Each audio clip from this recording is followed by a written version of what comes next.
One of the problems we run into is when we don't like the person, and so as a result of not liking the person, we're not willing to receive the truth. To me, that's a weakness more than it is a strength, and likely going to hold people back. So you learn far more by paying attention to what the person is saying than trying to attack the person. Can you speak on how to develop critical thinking skills? This is a great question. I'm just thinking deeply about things. We tend to use essentially lazy thinking, which serves a purpose, by the way. Daniel Kahneman would call it System 1 thinking in his book, Thinking Fast, Thinking Slow, I believe is the title of it. But we tend to use lazy thinking, which is energy efficient, to make decisions.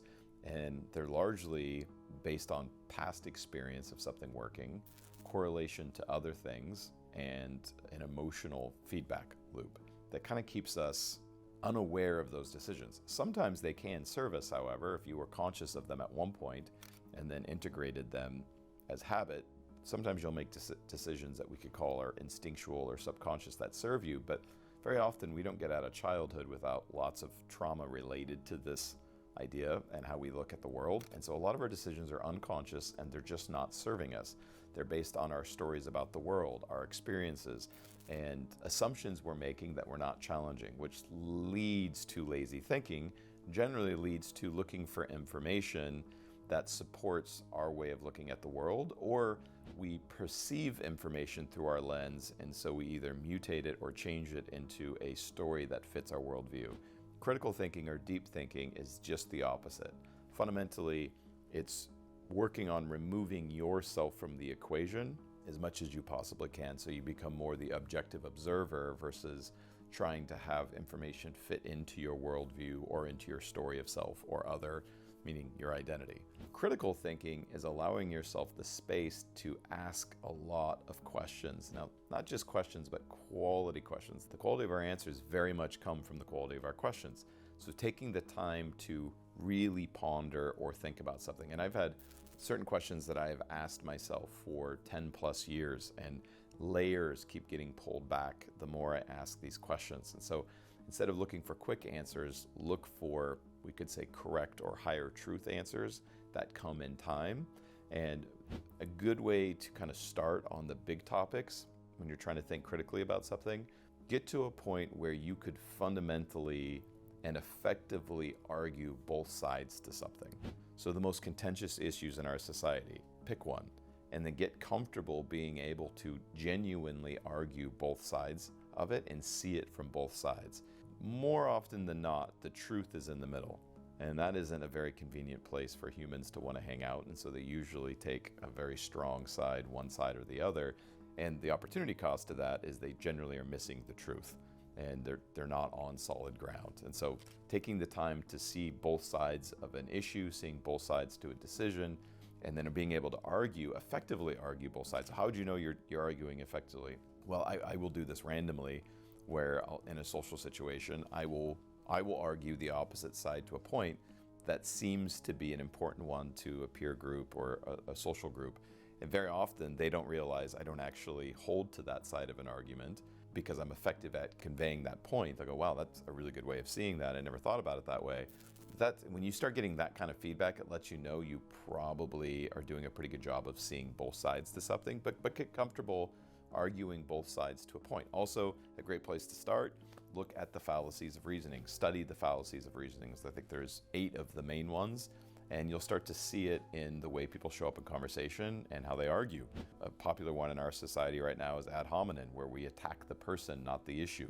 This seems to slide. Social media to me reminds me more of high school than it does any intelligent discourse for the most part. But this seems to slide, and we're comfortable doing that in our society right now, where we will attack a person and try to attack the character of the person because we don't like what they're sharing. You learn far more by paying attention to what the person is saying than trying to attack the person. And when you do that, you can learn from anyone, and you can get comfortable hearing truth out of anybody's mouth, no matter who it is. One of the problems we run into is when we don't like the person, and so as a result of not liking the person, we're not willing to receive the truth. To me, that's a weakness more than it is a strength, and likely going to hold people back. So there's a handful of things that I would do to just practice deeper, more critical thinking, and then listen to and follow people with opposing views. I do this all the time. If you look at any of the people I follow, many of them have opposing views, and that's by design. I read plenty of books on topics and from people that I don't necessarily agree with, because I want to hear and understand lots of perspectives. I don't want to get siloed in my way of thinking, and I'm comfortable being challenged and challenging my assumptions about the world wherever I possibly can. Someone asked, why are people so fake? I can't speak to the perception of the general population, but I would say we struggle with how we show up around others. We're social creatures, and until we resolve and deal with ourselves, our deepest desire, I believe, is to be loved, to be seen, to be understood.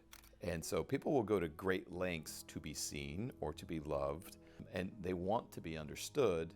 Sometimes they do things that seem the exact opposite of that, but the underlying desire generally is to connect.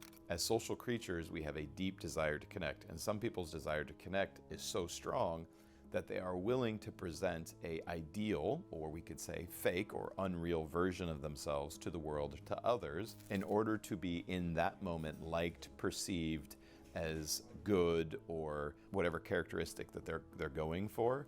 And that isn't who they really are. I would say that showing up in your ideal self or being fake or being unreal is exhausting, and over time, that works against the person more than for them. It's pretty exhausting to be anything other than who you truly are, and there's nothing more empowering than showing up in the most real, authentic version of yourself.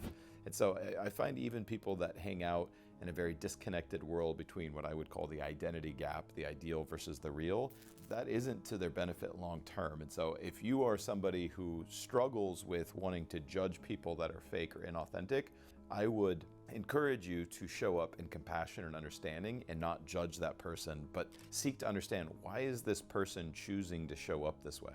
What are the holes they're trying to fill in their life? What is the fear that keeps them down this path?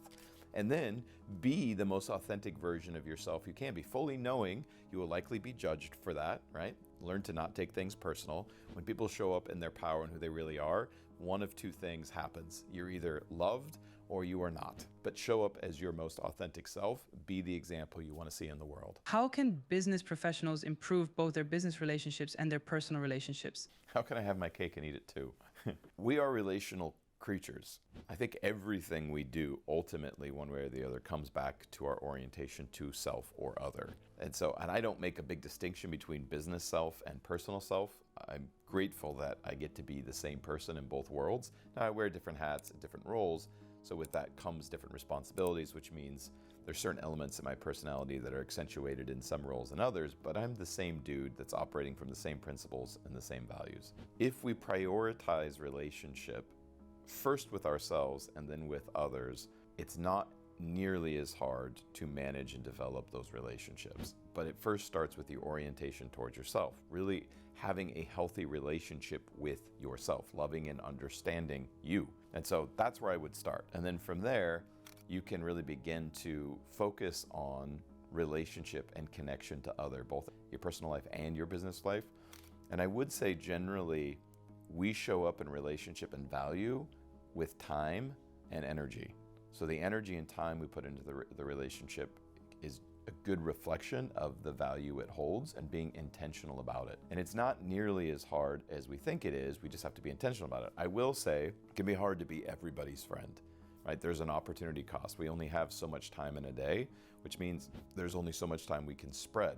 So you do at some point have to start choosing, like, hey, what relationships really matter to me, or what are the ones that I feel like I really should be investing in right now versus the ones that maybe don't need that. And I would spend time with people who are in alignment with your values. Long-lasting relationships tend to follow kind of three pillars. There's usually a shared vision in that relationship, there's shared values in the relationship, and there's a shared way we discourse or talk about disagreement and conflict within the relationship. And it doesn't really matter whether it's a business relationship or a personal relationship. So getting good at being able to do those three things, I think, are really important. And then spending time with people who are aligned with those three things. So they have shared vision, shared values, and you have a way that you can deal with conflict in relationship. Tragically, we live in a world where most conflict is dealt with avoidance. oh, I no longer love this person, or I care about this person, or want to spend time with them because we disagree on something. And sometimes it's very petty, but we just haven't learned how to deal with disagreement in relationship, or just disagreements. And as long as there is two humans, maybe arguably just one human involved, there will be disagreements. And so it's less about avoiding people and learning how to navigate through those disagreements, which isn't to say that there aren't things that could not be a deal breaker in a relationship. There could be, but I would offer, let's start with figuring out how to true up the relationship first and seek to understand each other, and then see where it goes. Hope that helps.